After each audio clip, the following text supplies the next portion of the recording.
My name is Haley Matthews, and I'm 29 years old. 6 months ago, I gave up my apartment to help my parents through a financial crisis. I thought it was temporary, but yesterday I froze while scrolling through Instagram. There was my sister Katie's post. Many thanks to my parents for letting me move into their beautiful apartment. Home sweet home. I stared at my phone, unable to process what I was seeing. The apartment in those pictures was mine. The betrayal hit me like a physical blow, leaving me breathless and confused. Before I share this painful family story, let me know where you're watching from in the comments. Hit that like and subscribe button if you've ever made sacrifices for family that weren't appreciated. Trust me, this story about generosity, betrayal, and standing up for yourself is one you won't want to miss. Growing up, I always believed my family was close-knit. My dad, Tom, worked as a sales manager at a manufacturing company for over 20 years, while my mom, Linda, was an elementary school teacher before her rheumatoid arthritis forced her into early retirement 3 years ago. My younger sister, Katie, 26, and I were raised with the mantra that family comes first. At least, that's what I thought we all believed. After graduating with my nursing degree, I worked double shifts at Boston Children's Hospital for 7 years, living with 2 roommates in a cramped apartment, eating ramen noodles, and saving every penny I could. My goal was always clear: to own my own place. When I finally saved enough for a down payment on a small 2-bedroom apartment in a decent neighborhood in Boston, it was the proudest moment of my life. "You're the first Matthews to own property," my dad said at my housewarming party, raising a plastic cup of champagne. "We couldn't be prouder of you, honey." The apartment wasn't fancy by any means, but it was mine. 900 square feet of hardwood floors, large windows that let in morning light, and a small balcony where I grew herbs in the summer. I spent weekends painting the walls, replacing the outdated bathroom fixtures, and hunting through thrift stores for furniture.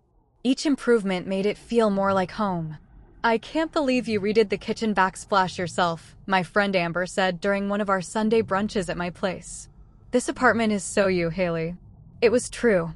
Every corner reflected my personality and hard work. The living room bookshelf filled with medical textbooks and mystery novels. The framed nursing certificate hanging in the hallway. The collection of coffee mugs from hospitals where I'd done training. This apartment represented every overtime shift, every vacation I'd skipped, every sacrifice I'd made. Meanwhile, my sister Katie was on a different path. After dropping out of community college, she worked as a part-time yoga instructor while, in her words, finding herself. She lived in a shared apartment with 3 roommates, frequently traveled to music festivals, and seemed allergic to commitment of any kind. "Not everyone needs to be so conventional, Haley," she told me once when I suggested she might want to consider a more stable career. "We can't all be perfect like you." I wasn't perfect, far from it. I was just responsible. But somehow in our family dynamic, my responsibility had become something Katie resented. The first hint of my parents' financial troubles came during a Sunday dinner at their house about 7 months ago. I noticed the thermostat was set unusually low, and Mom was wearing 2 sweaters despite it being September. "Is the heating broken?" I asked, rubbing my arms for warmth. My parents exchanged a look across the table. "We're just being energy conscious," Mom said too quickly. "The bills have been high lately." Dad pushed his food around his plate. "The company's going through some changes. They're downsizing the sales department. Nothing to worry about." But the worry lines creasing his forehead told a different story. Dad was 58, not an easy age to find a new job if he lost this one. 2 weeks later, my mom called to cancel our shopping trip. "I'm just not feeling up to it," she said, her voice tight in the way it gets when she's hiding something. I drove to their house instead of texting, concerned about her health. When I arrived, I found her at the kitchen table surrounded by bills and an old-fashioned calculator. "Mom, what's going on?" She tried to gather the papers quickly, but not before I saw the past due stamps and the letter from their mortgage company. "It's nothing," she insisted. "Your father doesn't want you girls worrying about this." "About what exactly?" I pressed. After some gentle prodding, the truth came out. Dad's hours had been cut by 40%. Mom's medication for her rheumatoid arthritis had increased in price by almost $200 a month. They had missed 2 mortgage payments already, and the bank was sending warning letters. "Does Katie know about this?" I asked. Mom shook her head. "You know how she is. She's got enough going on trying to establish herself. And she couldn't help even if she wanted to." That night, I lay awake in my apartment, staring at the ceiling, feeling the weight of my parents' struggles. I had some savings, but not enough to help them make mortgage payments long term. I could offer them a few $1,000s, but that would only delay the inevitable. Besides, their house was too expensive for them to maintain on their reduced income. I thought about offering to let them move in with me temporarily, but my apartment was small. Where would everyone sleep? How would we manage with 1 bathroom? And selfishly, I worried about losing my independence after working so hard to establish it. "You need to be careful about mixing family and finances," Amber warned when I confided in her over coffee the next day. "Once those boundaries get blurred, it's hard to redraw them." I knew she was right, but what choice did I have? These were my parents. They had sacrificed so much for me growing up, working extra jobs to pay for my school trips, driving me to countless volleyball practices, supporting me through nursing school. How could I not help them when they needed it? Still, I decided to wait, to see if their situation improved. Maybe Dad would get his hours back. Maybe they could negotiate with the bank. Maybe there were assistance programs for Mom's medication. But a month later, things had only gotten worse. Dad's company had announced another round of layoffs scheduled for the following month. Their heating had been shut off due to unpaid bills. And when I visited, I noticed they were eating nothing but ramen noodles and peanut butter sandwiches, the same diet I'd had during my broke student days. "We're fine, honey," Mom insisted when I pointed out the empty refrigerator. "We've just been busy and haven't had time to grocery shop." The final straw came when I received a panicked call from my mother one Tuesday evening after my 12-hour hospital shift. "They're going to evict us," she sobbed into the phone. "We got the formal notice today. We have 30 days to vacate." As I listened to my mother cry, an idea formed in my mind. A solution that would help my parents and that I could manage financially. It wasn't ideal, but it was the best option I could see. Little did I know that this decision, made from love and duty, would change everything. The solution seemed clear, if difficult. My parents needed a place to live that they could afford. I had an apartment with a reasonable mortgage payment, much less than their current housing costs. I could find a small rental apartment temporarily while they got back on their feet. The plan formed in my mind as I drove to their house the next day. I'd give them 6 months in my apartment. That would be enough time for Dad to find more stable employment and for them to save for a security deposit on a smaller place. I could tighten my budget and make it work. Before presenting the idea to my parents, I called Amber to talk it through. "Are you absolutely sure about this, Haley?" she asked, concern evident in her voice. "Your apartment is your sanctuary. And 6 months is a long time. What else can I do? Let them be homeless." I paced around my kitchen, phone pressed to my ear. "They're my parents. I understand that, but," she paused. "Just make sure you get everything in writing. Even with family. Especially with family. It's only temporary," I assured her. "They know that." When I arrived at my parents' house that evening, they were sitting at the kitchen table, shoulders slumped in defeat. Empty moving boxes were stacked in the corner, a stark reminder of their impending eviction. "I have a proposal," I said, sitting down across from them. "I want you to move into my apartment temporarily. 6 months should give you time to get back on your feet. I'll find a small place to rent." Mom's hand flew to her mouth. "Haley, no. We couldn't possibly." "That's far too much to ask," Dad interrupted, shaking his head vigorously. "You worked so hard for that place." "I know, but it makes financial sense," I explained. "My mortgage payment is half of what you're paying here. You can use the difference to pay down debts and save for your next place. It's just for 6 months. Where would you go?" Mom asked, her eyes filled with tears. "I've already looked at some studio apartments closer to the hospital," I lied, not wanting them to know I'd made this decision just hours ago. The commute would actually be shorter for me. After an hour of discussion, their initial reluctance gave way to tearful gratitude. We agreed they would move in at the beginning of the next month. 6 months. Just until they got back on their feet. I would draw up a simple agreement stating the timeline and expectations. "You're saving us, honey," Mom said, hugging me tightly. "We'll never forget this. We'll take such good care of your place," Dad promised, his voice thick with emotion. "And we'll be out before you know it. Back on our feet with a place of our own." The next 3 weeks passed in a blur of logistics. I found a small studio apartment across town, more expensive than my mortgage and half the size of my place, but available for immediate move-in. I packed up my belongings, deciding what to take to my temporary home and what could stay for my parents to use.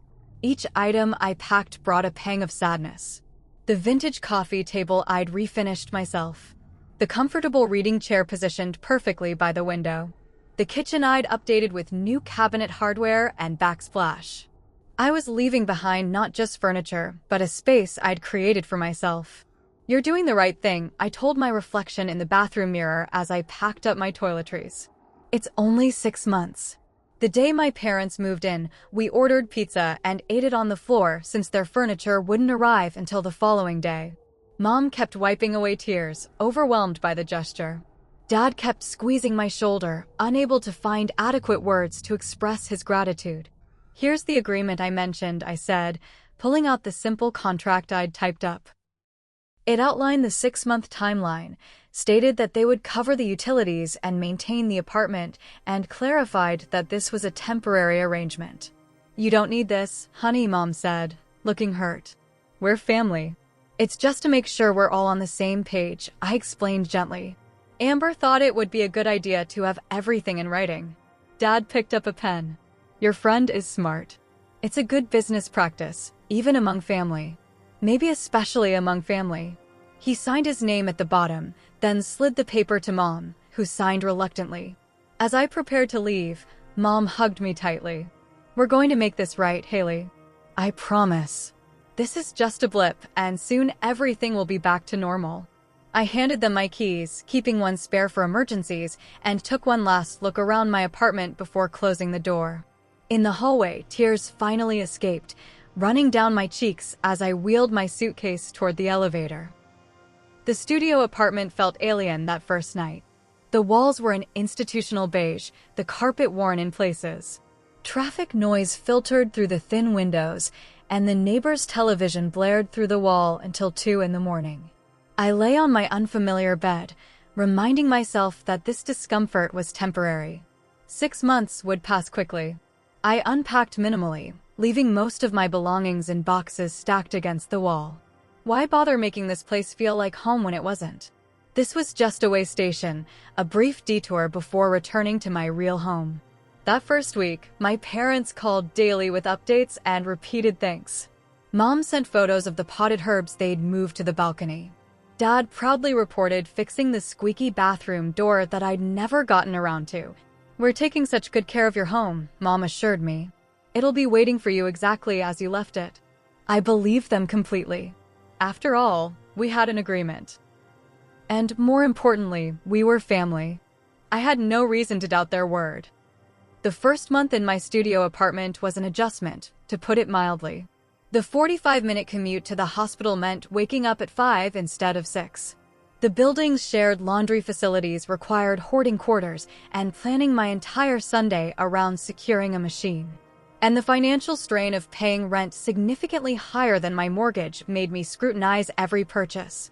"It's just temporary," became my daily mantra as I ate microwave dinners on my bed, which doubled as my couch in the cramped space. Initially, communication with my parents was constant. Mom texted photos of dinners they prepared in my beautiful kitchen. Dad called to ask which neighbor was the one I'd mentioned had a spare key in case of emergencies. They invited me over for Sunday dinners, and it felt strange being a guest in my own home. During those first few visits, everything seemed fine. The apartment was clean, if a bit more cluttered with my parents' belongings than when I lived there. Family photos I'd never displayed now adorned the walls. Dad's recliner dominated a corner of the living room that had previously held my desk. Small changes, but noticeable. "We hope you don't mind the little adjustments," Mom said, following my gaze to the rearranged furniture. We're trying to make it work for us without changing too much. Of course, I replied with a forced smile. Make yourselves comfortable. By the second month, the frequency of communication began to wane. Sunday dinners became every other week, then once a month. When I called to check in, the conversations grew shorter, often ending with, "We've got to run," or "We'll call you back later," though the return calls rarely came.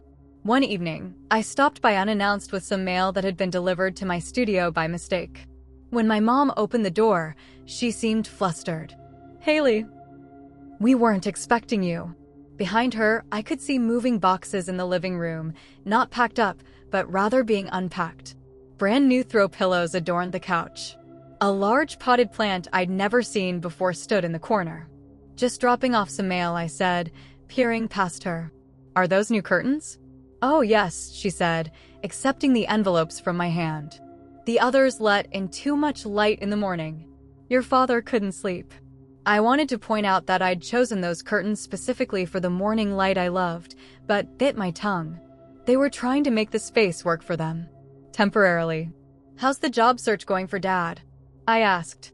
"Oh, you know how it is in this market," she said vaguely. "He's got some prospects. We should know more soon." As I turned to leave, my sister Katie emerged from the bathroom. "Haley, surprise." She grinned, giving me a quick hug. "I didn't know you were stopping by." "I didn't know you were here," I replied, confused. Katie lived across town with roommates. "Just visiting," Mom interjected quickly. Katie came for dinner. But the overnight bag I glimpsed in the hallway suggested otherwise. The 3-month mark of our arrangement coincided with my parents canceling our planned dinner together. "Your father's not feeling well," Mom explained over the phone. "Let's reschedule for next week." Next week turned into next month. My texts about scheduling a time to discuss their progress toward finding their own place went unanswered for days, then received vague replies about "still working on it" and "the rental market is tough right now." During a rare dinner together at the apartment around the 4-month mark, I tried to broach the subject directly. "So, we're coming up on 4 months now," I said, attempting to keep my tone casual as I pushed pasta around my plate.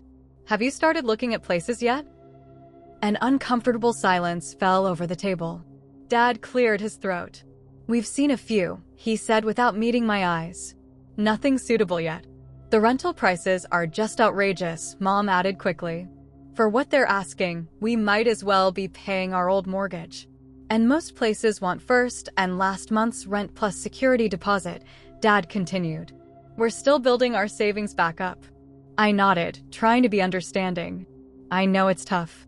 I'm just trying to plan, you know? We agreed on 6 months, and that's coming up faster than we think." "Are you in some rush to get us out?"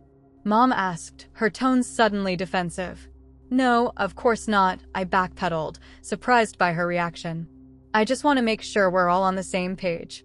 "We know what we agreed to, Haley," Dad said firmly. "You don't need to worry."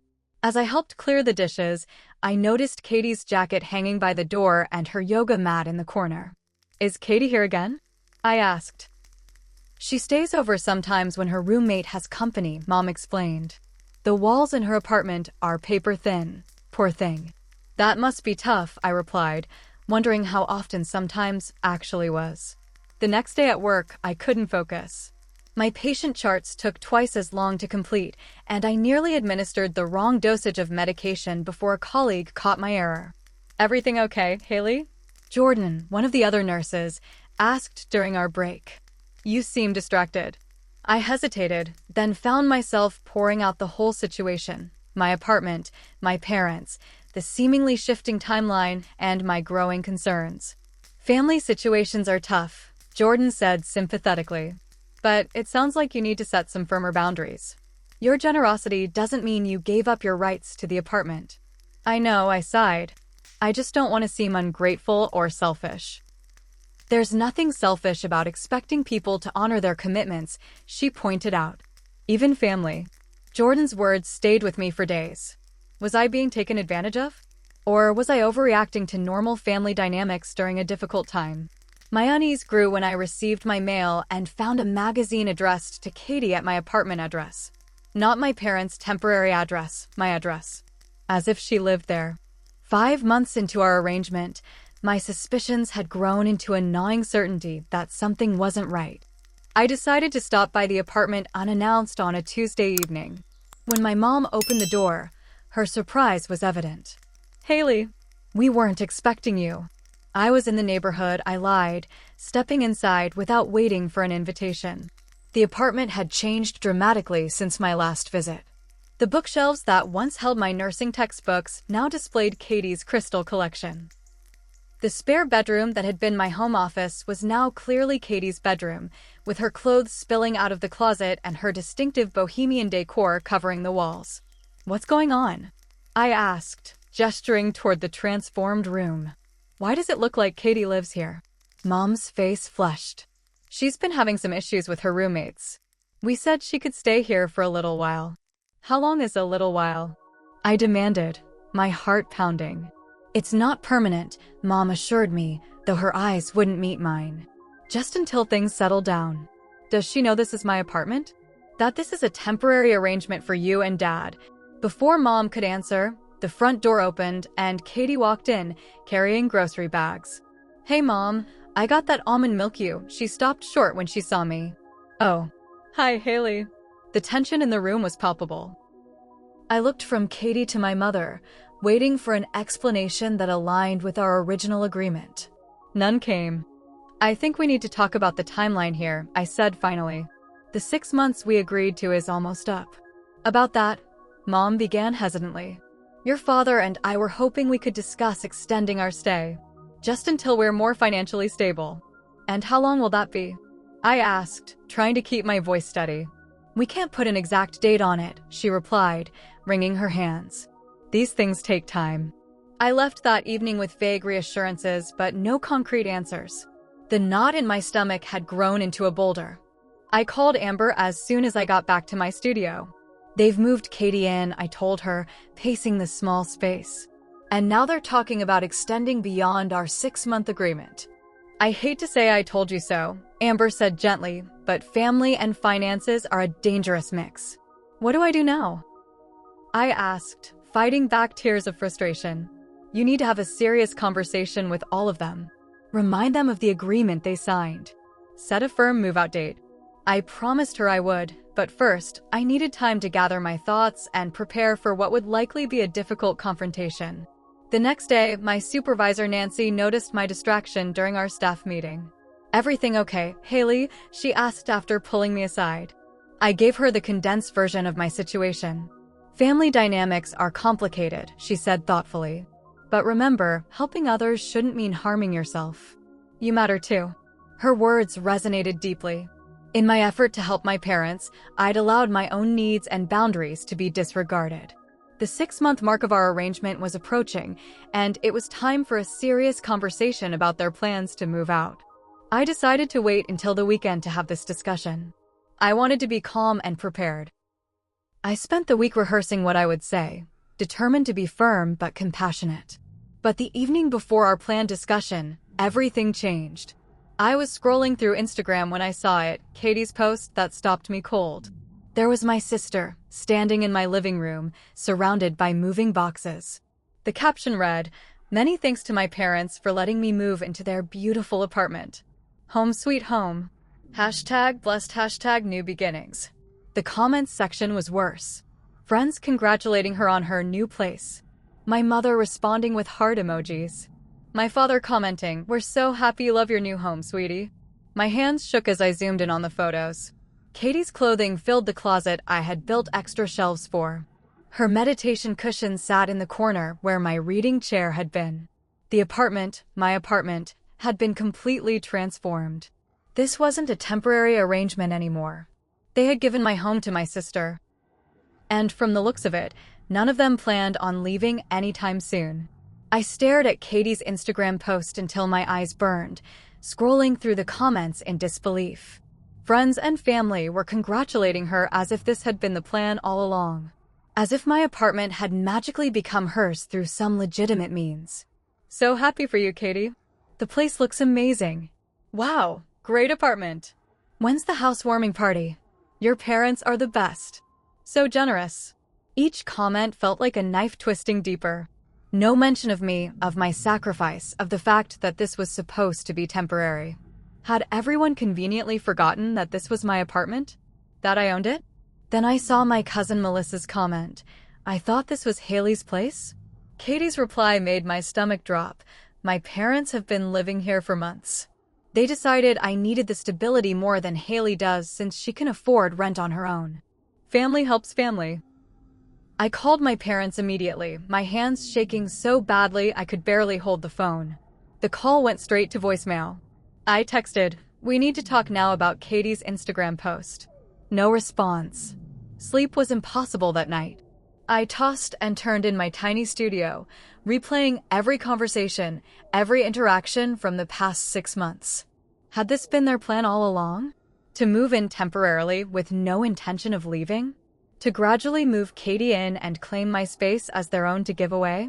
By morning, my shock had hardened into resolve.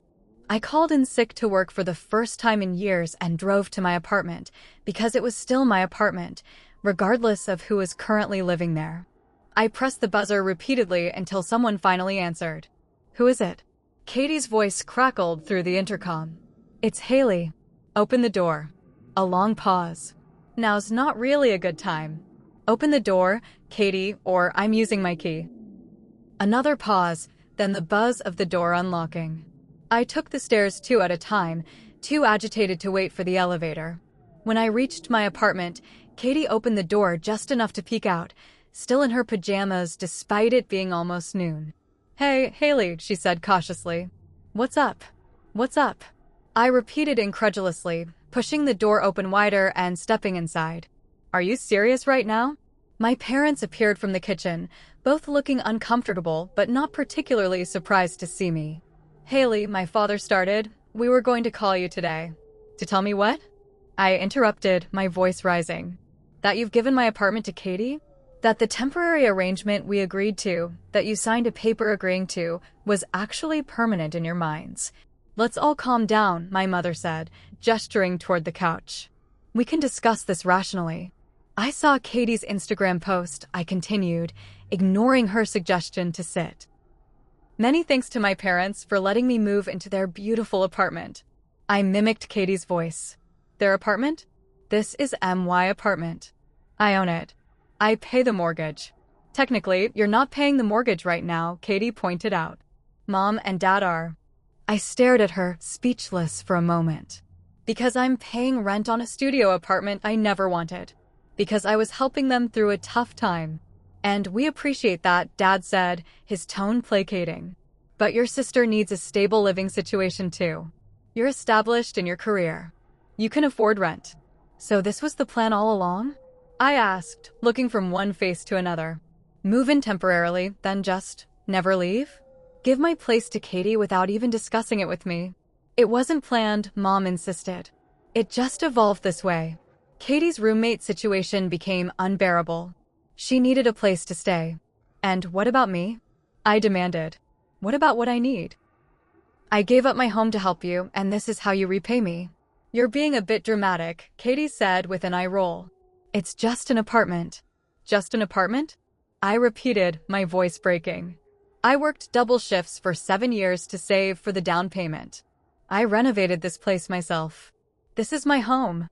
"You can make a new home," Katie said dismissively. "You've got a good job." "I'm a yoga instructor. I can barely make rent on a shared apartment." "That's your choice." I exploded. "You chose your career path. You chose to prioritize finding yourself over stability. Why should I have to give up what I worked for because of your choices?" "Because we're family," Mom interjected. "Family helps family." "Family doesn't take advantage of family," I countered. "Family doesn't lie and manipulate." "Nobody lied," Dad said firmly. "Plans changed. Circumstances changed. And you didn't think I deserved to be part of that conversation?" I asked, fighting back tears. "You didn't think I deserved the courtesy of being asked before you gave away my apartment?" "We knew you wouldn't understand," Katie said. "You've always been the perfect daughter with the perfect job and the perfect life. You have no idea what it's like to struggle." I couldn't believe what I was hearing. I worked 3 jobs through nursing school. I lived with 4 roommates in a 2-bedroom apartment to save money. I ate ramen for dinner 5 nights a week for years. Don't you dare tell me I don't know what it's like to struggle. That was your choice, Katie shot back. You could have asked Mom and Dad for help. Like you do. I asked. Constantly. Girls, please, Mom interjected. This isn't productive. I took a deep breath, trying to regain control of my emotions. Here's what's going to happen. You have 30 days to find another living arrangement. All of you. I want my apartment back. The three of them exchanged glances. Honey, Mom began gently, we can't just leave. We don't have anywhere to go. That's not my problem anymore, I said, surprised at my own firmness. You had 6 months to figure it out. You chose not to. You're seriously going to evict your own family? Katie asked incredulously. I'm seriously going to reclaim what's legally mine, I corrected her. What you took without asking. We didn't take anything, Dad protested. You offered. I offered a temporary arrangement to help you through a crisis. Not a permanent solution. Not a free apartment for Katie. You're being selfish, Katie said, crossing her arms. You know I can't afford a place like this on my own. Neither could I at first, I replied. That's why I worked hard and saved money. That's how the real world works, Katie. So that's it? Mom asked, tears filling her eyes. You're just throwing us out? The guilt trip might have worked 6 months ago, but not anymore. I'm giving you 30 days notice, which is more than you gave me when you decided to give away my apartment without my knowledge or consent. And if we refuse to leave? Dad asked, his jaw set stubbornly. I hadn't expected this level of resistance. I'd thought, naively, perhaps, that once confronted, they would acknowledge their wrong and make plans to move. That they would apologize for overstepping. That they would act like the parents who had raised me to be honest and respectful. If you refuse to leave, I said slowly, then I'll have to take legal action. I don't want to, but I will. You would see your own parents? Mom gasped. You would steal your daughter's apartment? I countered. Katie scoffed. Always so dramatic, Haley. This is why nobody told you what was happening. We knew you'd overreact. Expecting people to honor their agreements isn't overreacting, I said. Expecting to be treated with basic respect isn't overreacting. Family is supposed to share, Katie insisted. I did share. For 6 months. That time is up. I turned to leave, unable to stand being in the apartment, my apartment, that no longer felt like mine. At the door, I paused and looked back at my family, these people I barely recognized anymore. 30 days, I repeated. Find somewhere else to live. As I closed the door behind me, I heard Katie's parting shot. Congratulations on being the perfect daughter who puts property over family. I made it to my car before the tears came, hot and fast, blurring my vision as I gripped the steering wheel. The betrayal cut deep, not just because they had taken my apartment, but because they saw nothing wrong with it. In their minds, I was the villain for wanting back what was rightfully mine. For the first time in my life, I wondered if the family I had sacrificed so much for was worth the price I had paid. The day after my confrontation with my family, I received a barrage of texts from extended relatives. Aunt Carol expressing her disappointment in my heartless behavior. Uncle Mike suggesting I think about what family really means. Cousin Jim reminding me that blood is thicker than water. It seemed my parents and Katie had wasted no time spreading their version of events, a narrative that cast me as the villain who wanted to make her family homeless out of selfishness. They're making me sound like some kind of monster, I told Amber over coffee. Like I'm throwing poor, helpless people onto the street for no reason. Did you expect them to tell the truth? Amber asked, stirring her latte. That would mean admitting they took advantage of you. I shook my head, still struggling to process how quickly everything had unraveled. I keep asking myself if I'm overreacting. Am I being unreasonable? Haley, Amber said firmly, they took your home and gave it to your sister without your permission. Then they tried to make you feel guilty for being upset about it. That's not normal family behavior. That's manipulation. Her words validated what I already knew deep down, but hearing them aloud helped solidify my resolve. This wasn't about being ungenerous or putting property over people. This was about standing up for myself after being deceived by the people I trusted most. That evening, I received a call from my father. We need to talk about this situation, he said, his tone businesslike. Your mother is very upset. I'm very upset too, Dad, I replied. You gave away my apartment without even asking me. We didn't give it away, he corrected. We're allowing Katie to live here with us. There's a difference. Not according to her Instagram post, I pointed out. Or the comments you and Mom left congratulating her on her new home. He sighed heavily. Social media isn't real life, Haley. Katie was just excited about having a stable living situation for once. At my expense. We've been paying the mortgage and utilities, he countered. It's hardly at your expense. I'm paying rent on a studio apartment I never wanted. I exclaimed, frustration building again. I gave up my home to help you and Mom through what I thought was a temporary crisis. Not so you could move my sister in permanently. Your sister needs help too. Then help her in a way that doesn't involve taking something that belongs to me, I said. Help her the way normal parents do, without stealing from their other child. No one stole anything, he insisted, his voice hardening. And I don't appreciate the accusation. What would you call it then? I challenged. Moving into someone's home under false pretenses, gradually moving someone else in, and then refusing to leave when confronted? I'd call it family helping family during difficult times, he replied. Something you seem to have forgotten about. His attempt to turn this around on me ignited a fresh wave of anger. I forgot about helping family? I gave up my home for 6 months. I'm living in a studio half the size of my apartment and paying twice as much. How is that forgetting about family? Haley, listen. No, you listen, I interrupted, surprising myself with my boldness. I have been more than generous. I have been patient. I have put my life on hold to help you and Mom. And in return, you've lied to me, taken advantage of me, and now you're trying to make me feel guilty for wanting back what's legally mine. That stops now. There was a long pause on the other end of the line. What are you saying? He finally asked. I'm saying you have 30 days to find another place to live. All of you. If you're not out by then, I'll be forced to take legal action. I don't want to do that, but I will if necessary. You'd really evict your own family? The disbelief in his voice was evident. You really gave away your daughter's apartment without asking? I countered. After we hung up, I felt simultaneously empowered and terrified. I had never stood up to my father like that before. Growing up, he had been the authority figure whose word was law. Challenging him directly went against decades of family dynamics. But I was no longer the compliant daughter seeking approval. I was a grown woman protecting what was rightfully hers. The next week passed in tense silence. My texts went unanswered. My calls went to voicemail. When I drove by the apartment building, my parents' car was there, confirming they hadn't miraculously seen the light and moved out early. 8 days after our confrontation, I received a text from my mother asking me to meet them for dinner to discuss a compromise. Hope flickered briefly, perhaps they had come to their senses. We met at a neutral location, a restaurant halfway between my studio and my apartment. My parents arrived first, seated in a corner booth. Katie, I noticed, was conspicuously absent. Where's Katie? I asked after reluctantly accepting my mother's hug. She had a yoga class to teach, Mom explained. Besides, we thought it might be better if it was just us three first.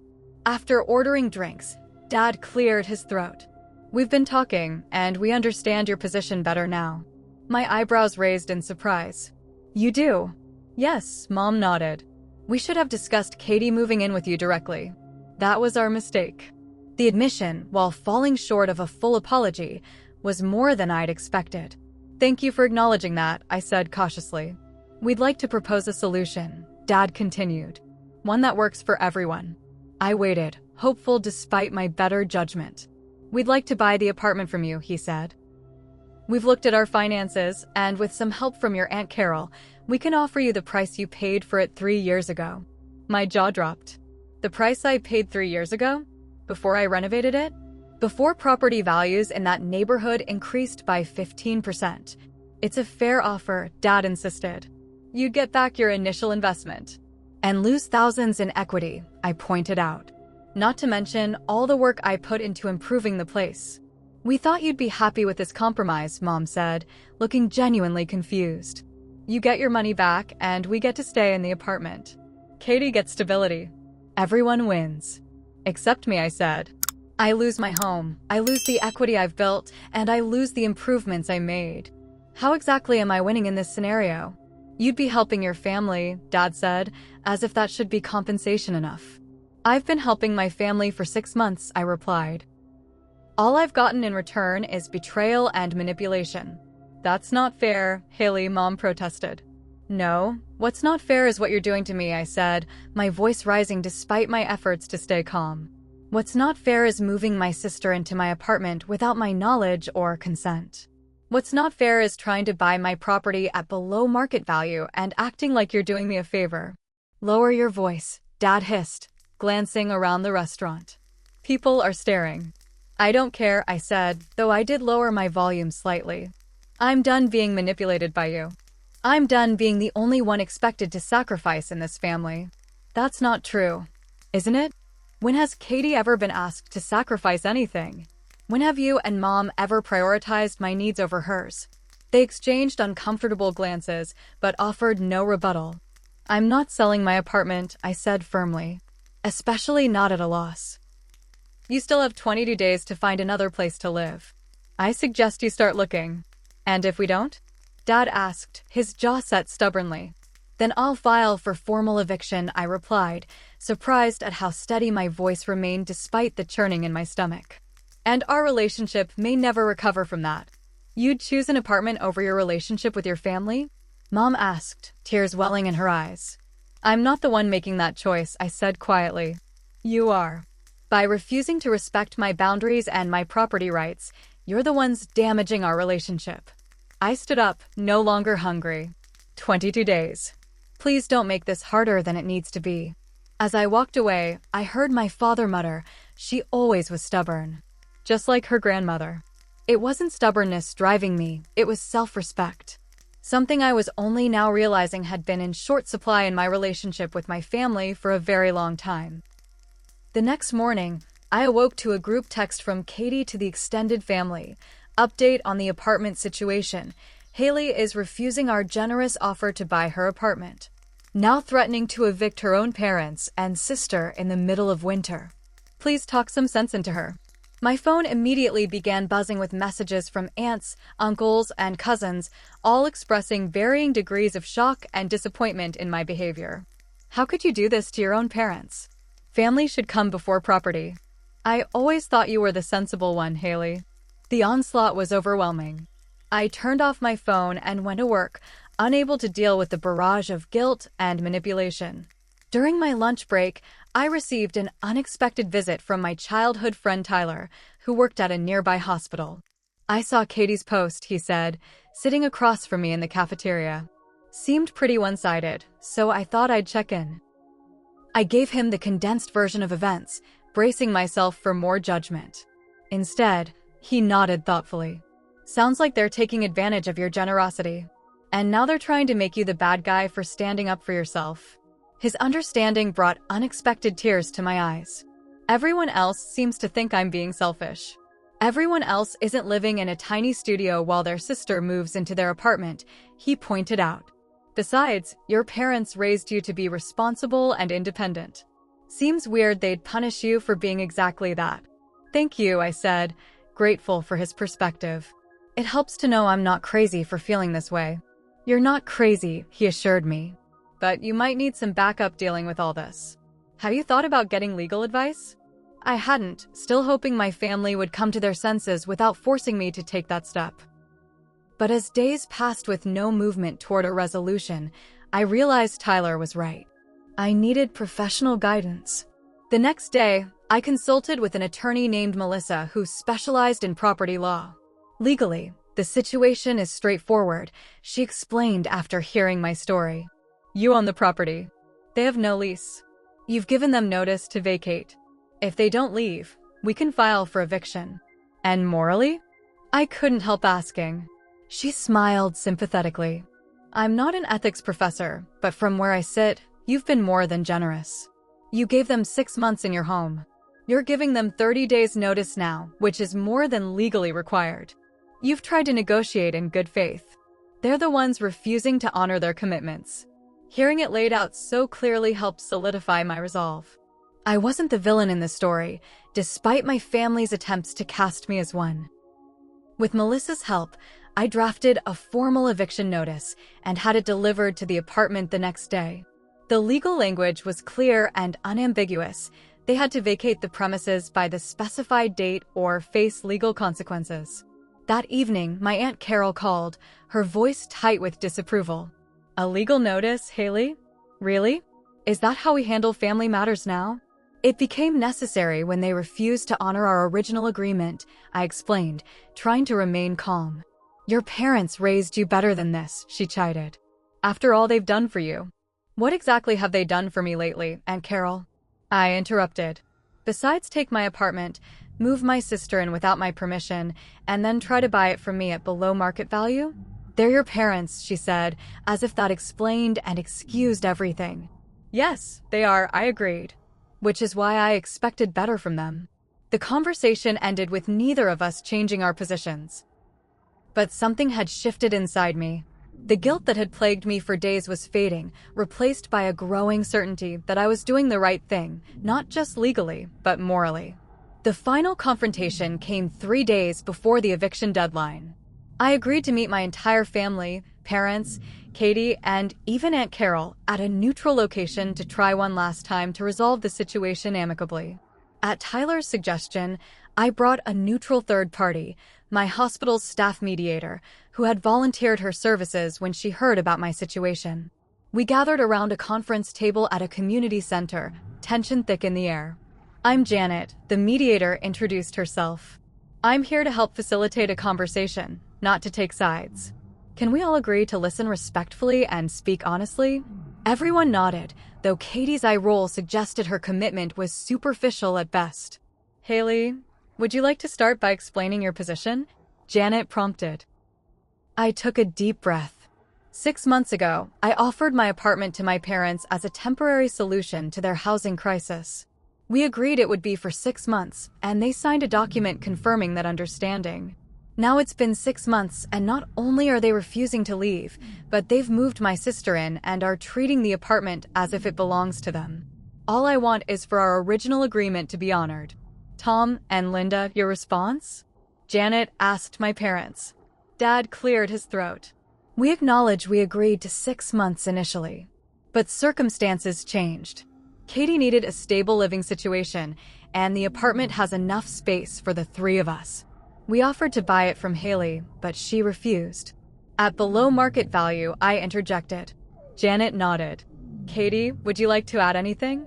Katie leaned forward. "I think Haley is being incredibly selfish.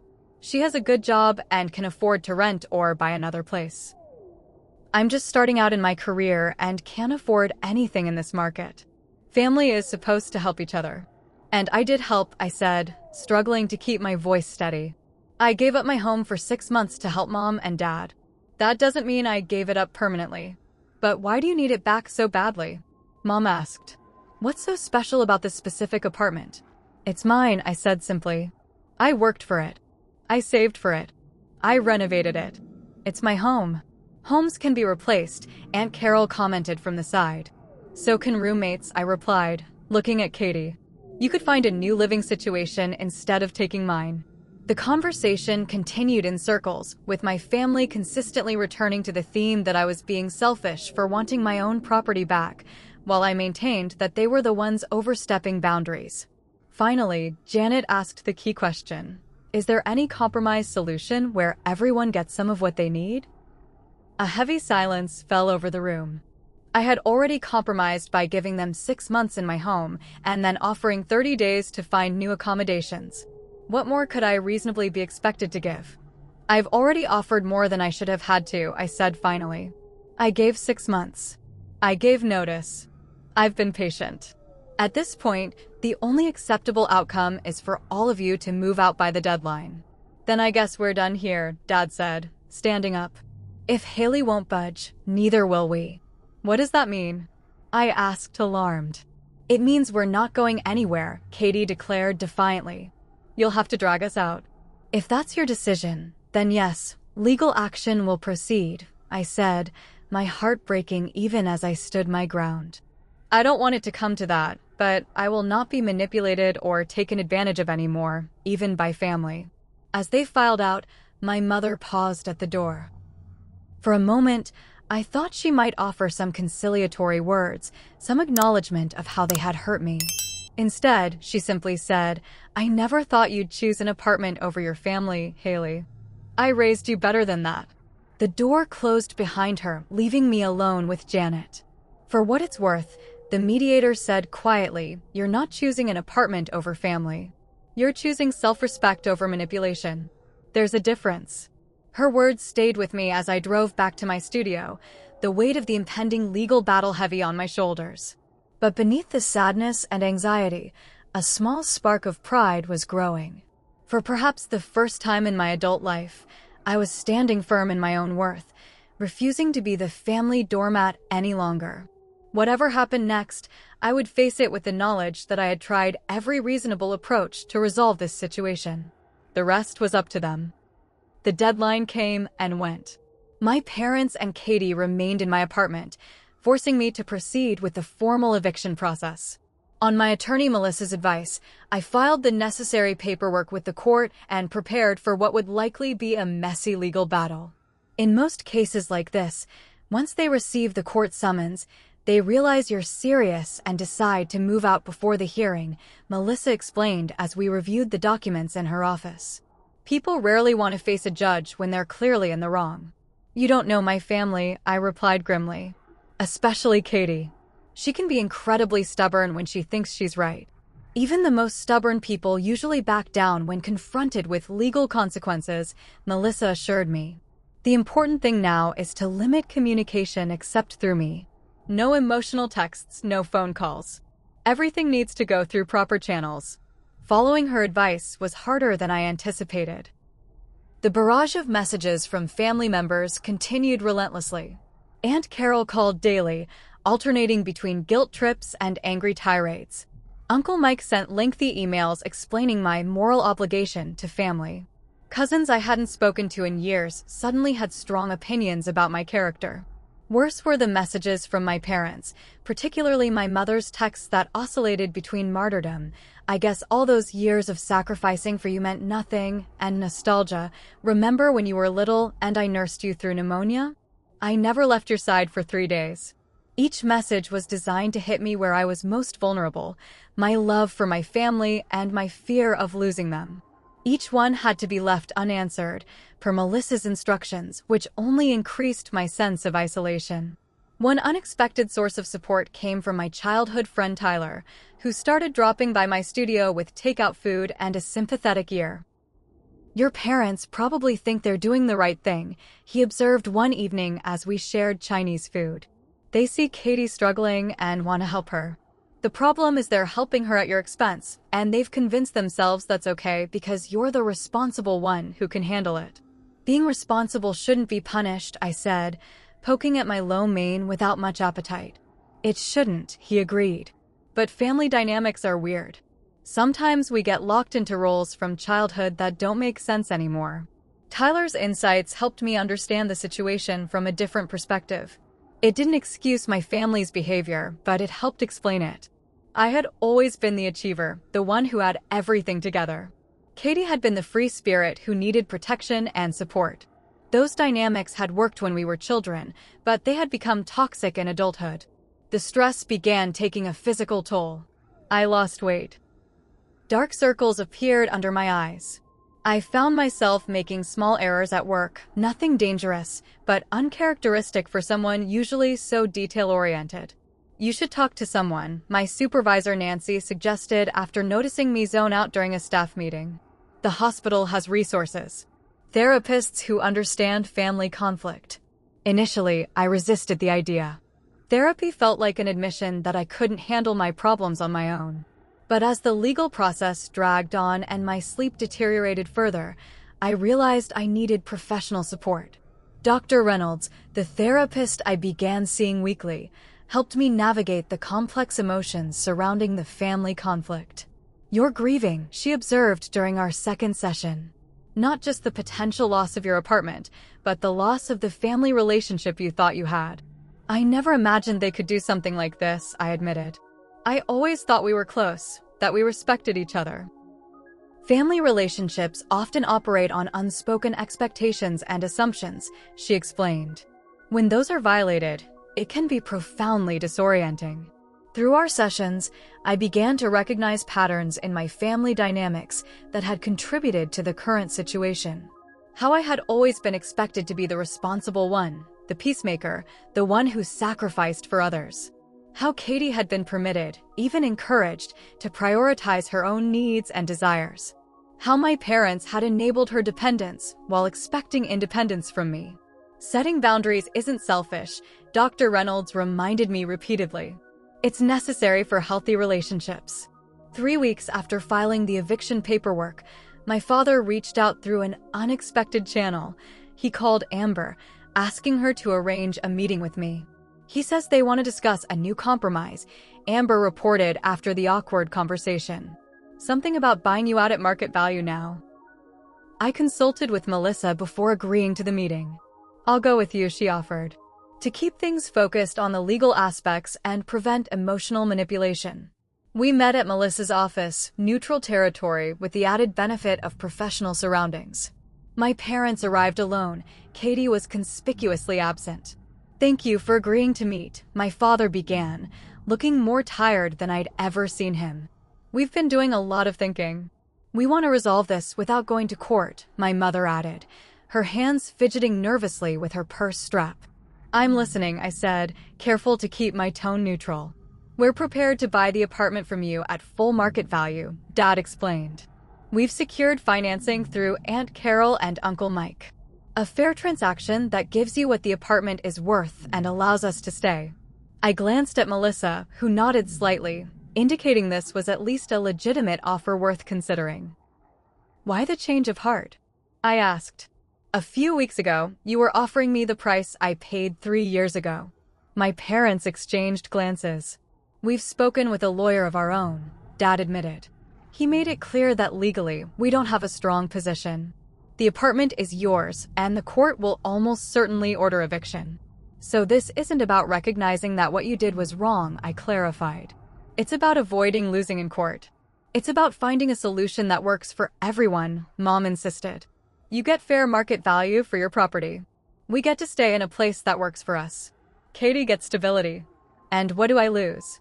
I asked. My home. The place I worked years to afford. The renovations I did myself. The neighbors I've built relationships with. You can buy another place, Dad pointed out, with the money from the sale. In this market? Unlikely, I said. At least not anything comparable to what I have now. So, what do you want, Haley? Mom asked, frustration evident in her voice. We're trying to be reasonable here. I want what I've wanted from the beginning, I replied. I want my apartment back. I want the agreement we made 6 months ago to be honored.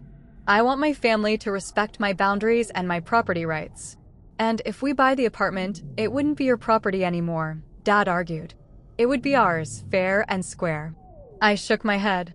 It's not about the legal ownership at this point. It's about the fact that you took something that mattered deeply to me and gave it to Katie without my consent. You betrayed my trust.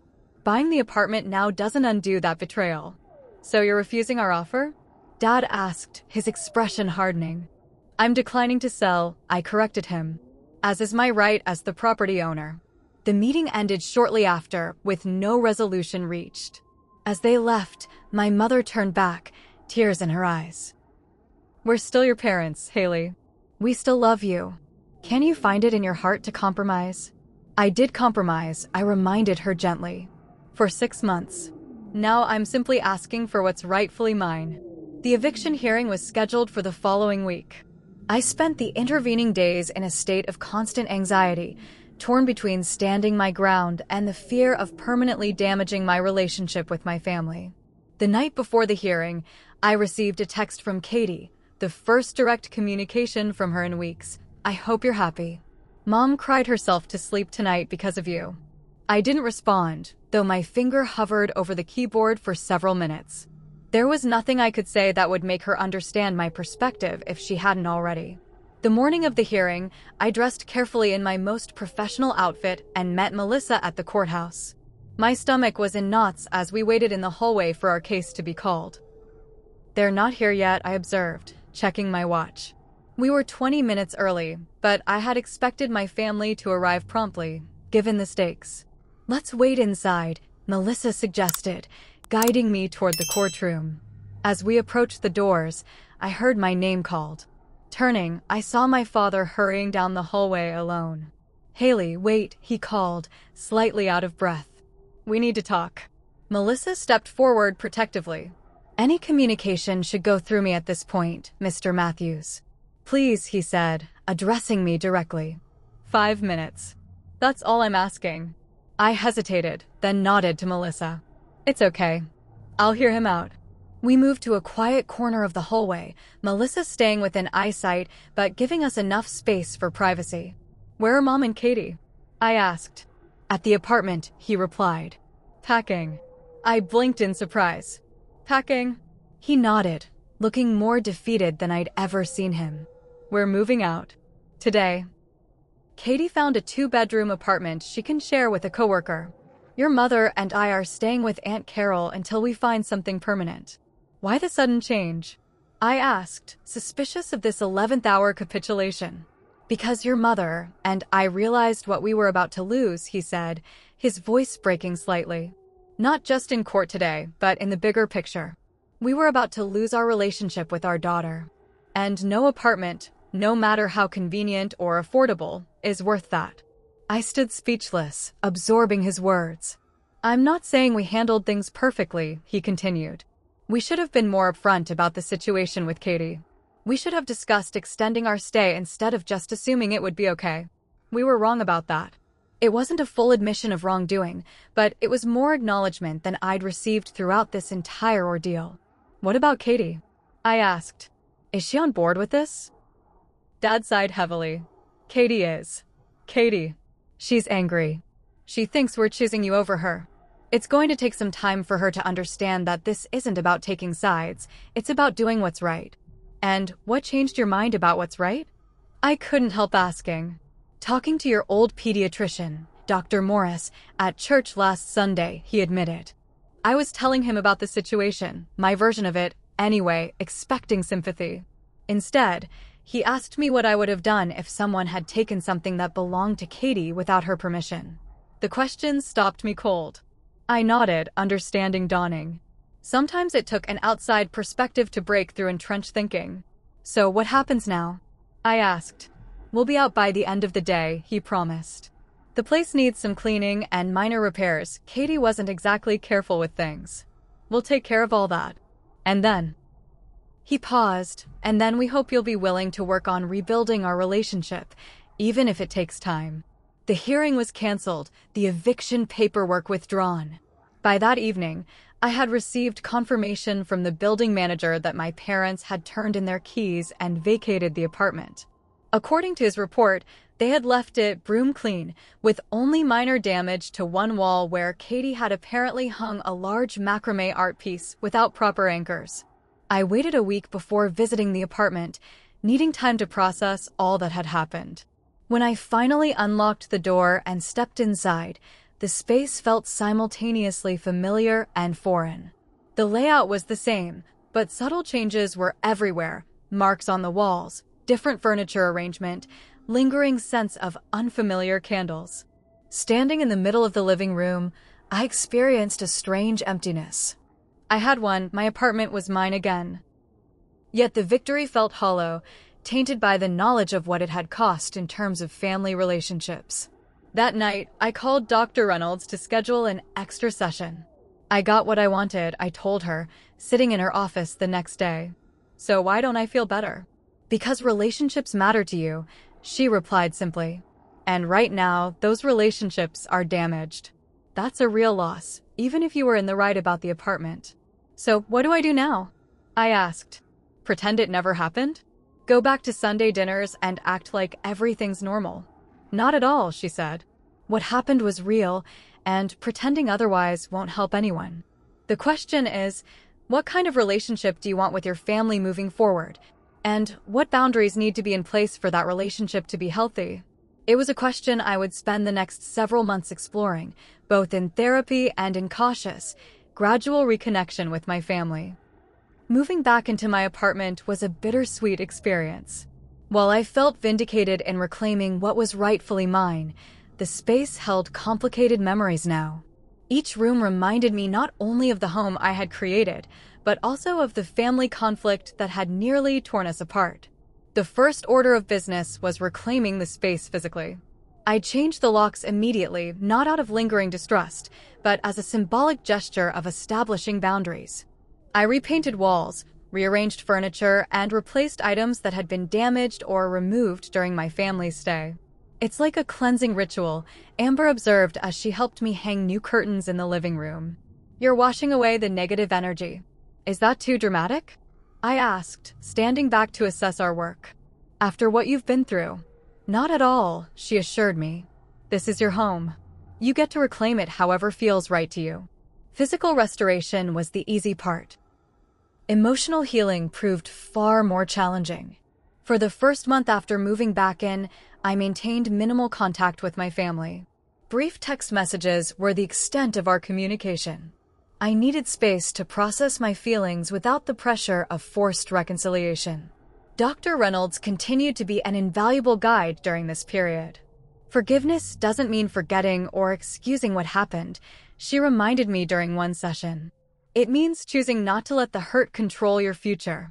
And it happens on your timeline, not anyone else's. What about Katie? I asked. She hasn't apologized or even acknowledged she did anything wrong. You can't control how others respond, Dr. Reynolds said gently. You can only control your own actions and boundaries. Katie may never see this situation from your perspective. The question is, can you accept that and still have some kind of relationship with her, or is her acknowledgement a necessary condition for moving forward?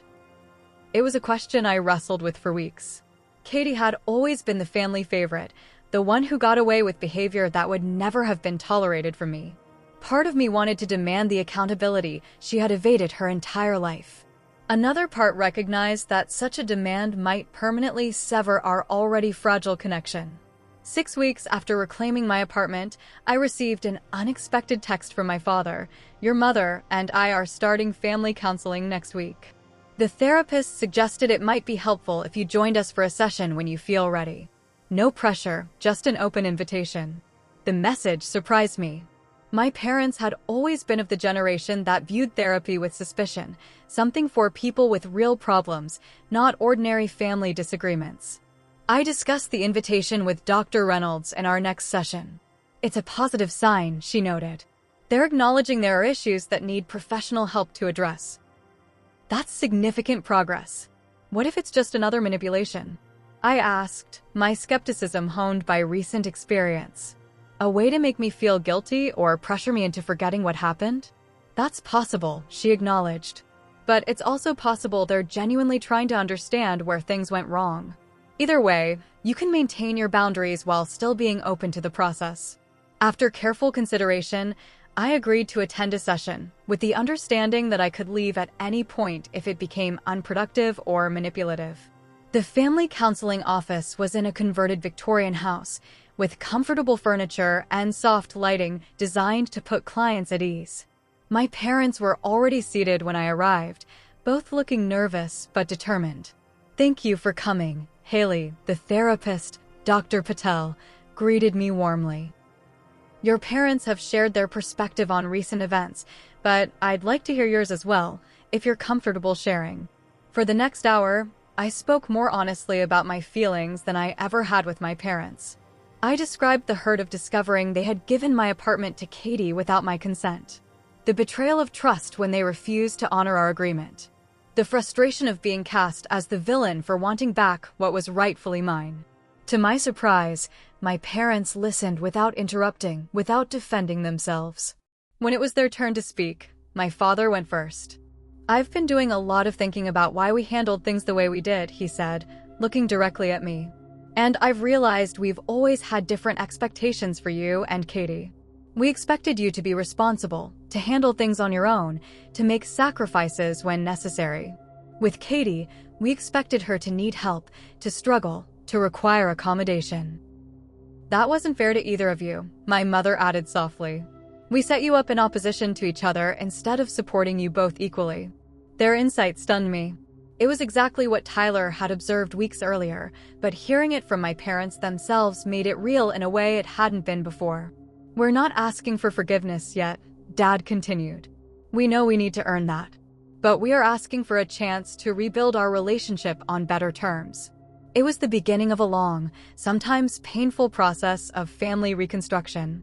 We continued the counseling sessions weekly, gradually establishing new patterns of communication and respect. Katie joined occasionally, though her participation was sporadic and often defensive. "She's not ready to acknowledge her role in what happened," Mom explained after one particularly tense session where Katie had stormed out. "But she's watching how we're changing, even if she won't admit it." 3 months after moving back into my apartment, I invited my parents over for dinner, the first time they had returned to the space since moving out. The evening was awkward at times, but ultimately productive. We could acknowledge the elephant in the room, the apartment itself, without letting it dominate our interaction. "You've made some nice changes," Mom observed, noticing the new paint color and rearranged furniture.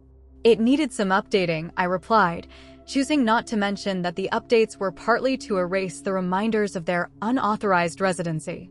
Small steps led to larger ones. Sunday dinners resumed, though now hosted at my parents' new apartment rather than mine. They had found a modest 2-bedroom place that fit their budget in a neighborhood not far from where they had lived before. Each gathering felt a little less strained than the last, as we cautiously rebuilt the trust that had been damaged. My relationship with Katie remained the most challenging to repair. She maintained her position that I had been selfish and unreasonable, though she expressed this view less frequently and vehemently as time passed. When we did interact, it was with a polite distance that was worlds away from the closeness we had once shared as sisters. "Give her time," Tyler advised when I expressed frustration about the situation. "She's having to rethink her place in the family dynamic too." That's not easy. Tyler had become an unexpected constant in my life throughout this ordeal. His practical perspective and unwavering support had been a lifeline during the darkest moments. As the dust settled, our friendship had evolved into something deeper, though neither of us had put a label on it yet. 6 months after reclaiming my apartment, I received a promotion at the hospital, advancement to charge nurse on the pediatric floor.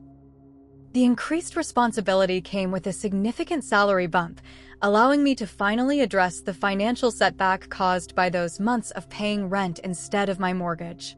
"You deserve this," Nancy told me as she delivered the news. "Your work has been exemplary despite everything you've been going through personally. That shows real professionalism and dedication." I hosted a small celebration at my apartment, inviting Amber, Tyler, and a few close colleagues. After some deliberation, I extended an invitation to my parents as well. To my surprise, they not only attended but brought a housewarming gift, a beautiful handcrafted quilt my mother had made. "I started it when you first bought this place," she explained as I unwrapped it. "Then set it aside during everything. I thought it was time to finish it." The gesture moved me deeply. It represented not just acceptance of my ownership of the apartment, but acknowledgement of the journey we had been through. As the evening wound down and guests began to leave, my father pulled me aside. "I have something to tell you," he said, his expression serious but not somber. "Katie's moving to Denver next month. She got offered a position at a yoga retreat center there, a real job with benefits, teaching multiple classes and helping develop their wellness program." "That's great," I replied, genuinely surprised. Katie had never shown interest in career advancement or relocation before. "I think everything that happened forced her to grow up a bit," he continued. "She realized she couldn't keep depending on us to solve her problems. It's a hard lesson, but probably one she needed." "I hope it works out for her," I said sincerely. Despite everything, I didn't wish my sister ill. I just wanted her to take responsibility for her own life, rather than expecting others to sacrifice for her convenience. "She asked me to give you this," Dad said, handing me an envelope. Said she'd rather you read it than try to have a conversation that might turn into an argument. Alone later that night, I opened Katie's letter with trepidation. Haley, it began. I'm not good at apologies, but I think I owe you one. I was wrong to move into your apartment without asking. I was wrong to act like I was entitled to it. And I was wrong to paint you as the bad guy when you stood up for yourself. I still think you could have been more flexible, but that doesn't excuse what I did. I'm moving to Denver to start fresh. Maybe when I visit at Christmas, we can try to talk without all this apartment drama between us. Katie. It wasn't a perfect apology, but from Katie, it was significant progress. The acknowledgement of wrongdoing, however qualified, was more than I had expected. It was a first step toward healing our fractured relationship. The following month brought another milestone, a family gathering to celebrate my father's 60th birthday. The event was held at Aunt Carol's house, bringing together extended family who had been drawn into the conflict through social media and gossip. I approached the gathering with apprehension, unsure how I would be received by relatives who had sided with my parents and Katie during the dispute. To my relief, most greeted me warmly, making no mention of the eviction drama. A few even pulled me aside to quietly apologize for their judgmental messages during the height of the conflict. We only heard one side of the story, my cousin Jim admitted, and family loyalty made us react without thinking. I'm sorry about that. Not everyone was so gracious. Uncle Mike remained cool toward me, clearly still disapproving of my actions. But even his frostiness had thawed from outright hostility to mere discomfort. Progress, even if imperfect. As autumn turned to winter, my restored apartment began to truly feel like home again. The negative associations gradually faded, replaced by new memories. Game nights with friends, quiet evenings with Tyler, Sunday morning coffee on the balcony, watching the neighborhood come to life. Dr. Reynolds and I had scaled back our sessions to monthly check-ins, focusing less on the family conflict and more on building healthy relationship patterns for the future. What have you learned from all this? She asked during our December appointment. I considered the question carefully. That setting boundaries isn't selfish, it's necessary. That family love shouldn't be conditional on always saying yes. That sometimes the hardest thing and the right thing are the same. She nodded approvingly. And about yourself specifically? That I'm stronger than I thought, I replied after a moment. That I can stand up for myself even when it's terrifying. That I don't have to be the family peacekeeper at the expense of my own well-being. Those are powerful realizations, she observed. How will they shape your relationships going forward? I think I'll be more direct about my needs and expectations, I said. Less afraid of conflict and more willing to address problems before they escalate. And definitely more cautious about mixing finances and family. The Christmas holiday marked a full year since the beginning of the apartment saga. Katie returned from Denver for a week, staying with our parents in their new place. Our first interaction was awkward, but not hostile, progress from where we had been. Your hair's different, I commented, noticing she had cut her previously waist-length hair to shoulder length. New city, new me, she replied with a small smile. Denver's been good. I'm actually saving for my own place there. Really? I couldn't hide my surprise. She nodded. Turns out having your own space is pretty important. Who knew? The self-deprecating joke, an acknowledgement of her past entitlement, caught me off guard. Perhaps she had grown more than I'd given her credit for. Christmas dinner was the first time the four of us, my parents, Katie, and I, had been together since the eviction hearing had been narrowly avoided. There were moments of tension, old patterns threatening to resurface, but also glimpses of a new, healthier dynamic emerging. I'd like to propose a toast, my father said as we finished the meal. To lessons learned the hard way. To second chances. And to family not perfect, but still worth fighting for. We raised our glasses, meeting each other's eyes across the table. The wounds weren't fully healed, the trust not completely restored.